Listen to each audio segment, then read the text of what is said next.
When it comes to standing up to Donald's bullying, our neighbors in Canada, formerly among our closest allies and trading partners, are leading the charge. Yesterday, the Premier of Ontario, Doug Ford, appeared on CNN's The Situation Room and had this to say about Donald's so called leadership.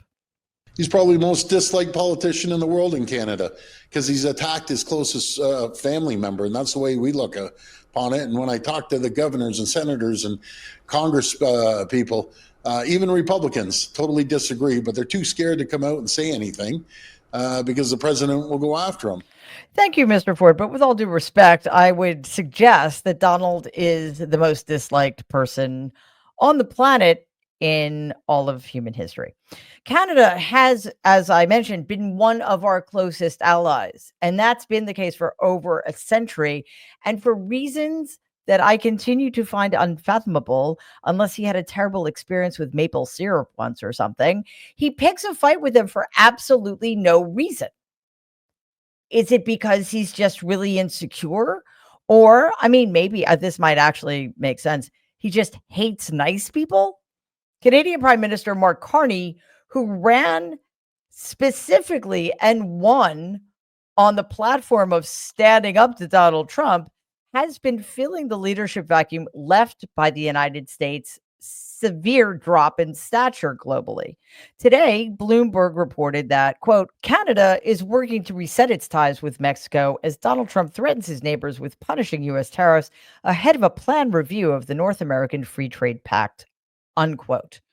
Canada's top diplomat and finance chief are actually going to the Mexican capital this week to meet with Mexican President Claudia Sheinbaum and other officials, as well as some corporate executives. These discussions focused on boosting trade and investment between the two countries, since Donald is, quite frankly, impossible to work with, but also completely unreliable. So, of course, our heretofore very important allies and trading partners are trying to figure out how to do things without him and therefore the United States of America. These talks occur as Canada faces a pointless and punishing 35% tariff on certain goods, and Mexico is in yet another 90-day reprieve for reasons nobody understands, including Donald, from tariff implementation. Of course, Donald's disastrous foreign relations continue to hurt Americans more than anybody else. Newsweek reported today that, quote, the Girl Guides of Canada group has temporarily stopped all of its trips to the U.S. over concerns about Donald Trump's border crackdown. The youth organization told multiple outlets it would pause its travel to America, stating that it was concerned that non-Canadian citizens might encounter difficulties entering the country, unquote. Yes, because that is, sadly, in America under the Trump regime, a distinct possibility. Yet again, our neighbors who have loved coming to this beautiful country for decades are choosing not to simply because Donald Trump's behavior and his policies are so egregious. Losing tourism doesn't hurt Canadians, it hurts Americans. In April, Newsweek reported on findings from Statistics Canada showing a 32% drop in Canadians' road trips to the United States since 2024. And the number of Canadians flying to the United States dropped a very large and significant 13.5%. This, of course, means less revenue for American tourism businesses, which is a big deal, but that also should take into account all of the ancillary businesses impacted. The Bureau of Economic Analysis found that in 2023, tourism accounted for roughly 3% of the United States gross domestic product. So, well done, Donald. Well done. Speaking of actual leaders who are stepping up, I want to talk a little bit more about J.B. Pritzker, the governor of Illinois. He appeared on The Late Show with Stephen Colbert 2 nights ago and spoke about serving his state during Donald's autocratic, authoritarian, fascistic second term. My words. The segment was blunt, truthful, hopeful, and very moving. In other words, it was the total opposite of everything we've come to expect from Donald and his bizarre press conferences. Let's hear what Pritzker had to say. I've said everything's on the table. I mean, we got to fight fire with fire. They've frankly tossed the rule book out, and they're just acting in an unconstitutional fashion. And what we're going to have to do is whatever it takes to preserve democracy. I know you lost your father when you were young. I lost my father and my mother when I was young, and my mother was my hero. I mean, she really was. And she was an activist, an advocate for reproductive rights. I mean, long before, frankly, it was commonplace, the 60s and the early 70s. And when I was growing up, she took me to all the rallies and the marches. And I absorbed a lot of her enthusiasm.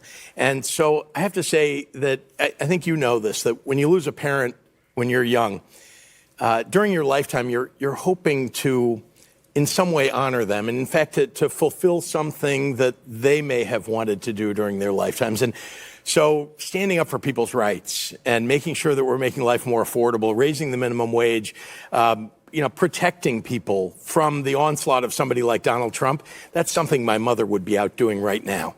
And so I'm very proud.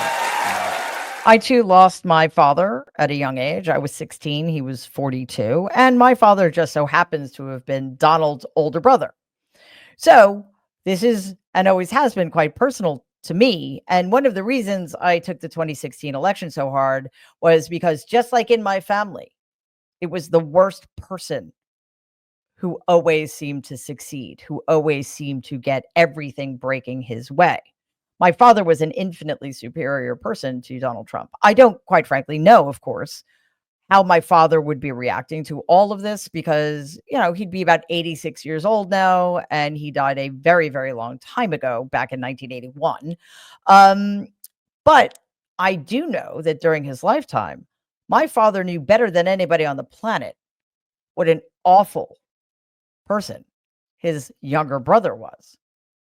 So, as J.B. Pritzker said, part of the reason we are in this fight is because we want to honor those who came before us, who understood what we could potentially be facing, but also because we learned from watching.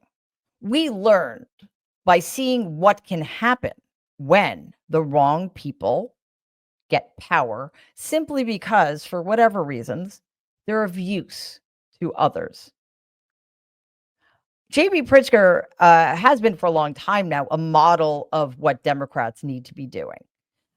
I said very shortly after the November 2024 election that Democratic governors across the country were going to be the last line of defense against encroaching fascism, and governors like Pritzker and Hochul and Newsom have proven me right. I'd also like to give a name check to Andy Beshear, a Democratic governor of a red state.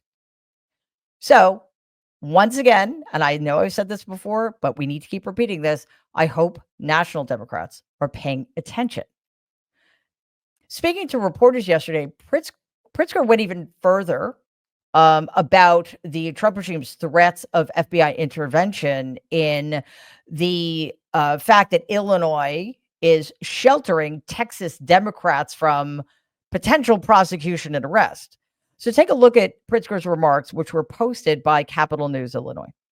Look, I've said it before, this is a lot of grandstanding by the Trump administration, by John Cornyn, by Governor Abbott in Texas. The reality is that all that he has said, Cornyn, is that the FBI has been authorized to locate the Texas House Democrats. Nothing more. And you know why? Because there is no federal law that allows them to arrest Texas Democrats who are here visiting the state of Illinois. Yeah, not at all surprising that Donald's threats lack any standing. He does not have a leg to stand on when it comes to carrying out those threats, at least in the context of what's legal in this country. As always, the question becomes, does that even matter? Texas has been at the leading edge of the fascist movement in this country under Governor Greg Abbott for quite some time now. So I don't think we can rely upon Abbott's unwillingness to do anything that is illegal especially if it's in service to Donald's agenda. So once again, we may very well be at the mercy of the corrupt, illegitimate supermajority of the Supreme Court, which just makes it all the more vitally important that Democratic governors stand up and Democrats in Congress finally, at long last, follow their lead. Please take a second and like and share this video. Be awesome if you could subscribe to the channel. If you're listening to us in podcast form, please follow us and give the show a 5-star rating because it really does help other people find our content. Thanks.